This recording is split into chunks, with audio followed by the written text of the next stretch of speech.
Every year, world leaders, business elite, and celebrities come here to beautiful, snowy Davos for the World Economic Forum.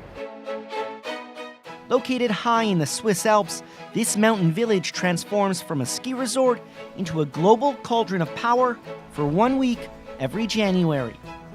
This year's big names include broadcasting legend Sir David Attenborough, former world's richest man Bill Gates, Prince William, German Chancellor Angela Merkel, New Zealand Prime Minister Jacinda Ardern, and dozens of other high-level business and tech people.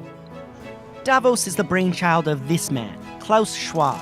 The German engineer and businessman started Davos in 1971. At the time, it was called the European Management Symposium. The idea was to bring together Europe's business elite so they could look for ways to catch up to their American counterparts. By the mid-70s, it started to attract political leaders, and its mission morphed into one of global ambition, to change the world for the better. In 1987, it officially became the World Economic Forum. So, does it actually work? The forum's biggest accomplishment is simply gathering so many influential people in one place. It allows for chance meetings between leaders and CEOs and backroom negotiations. In 1988, Davos was the setting for important talks between Turkey and Greece. The two backed away from the brink of war.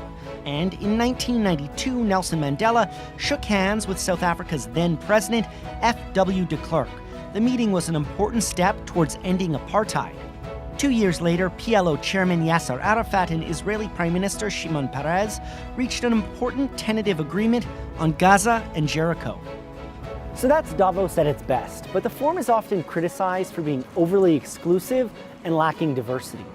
Let's take a look at last year's demographic breakdown. 3,000 guests showed up.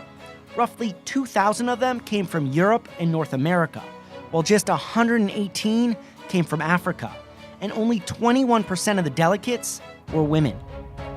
The forum says it's committed to bridging the gender gap, but there's still a lot of work to be done. The amount of wealth present here during the week is astronomical. Membership starts at around $60,000 and can swell to more than $500,000, depending on the type. The event is also incredibly hierarchical, with a tiered badge system. What color you have dictates where and what you can do. Every year, the forum has a theme. This year's is Globalization 4.0.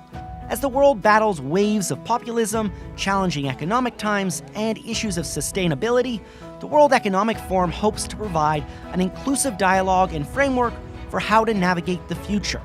Its success, well, that remains very much up in the air.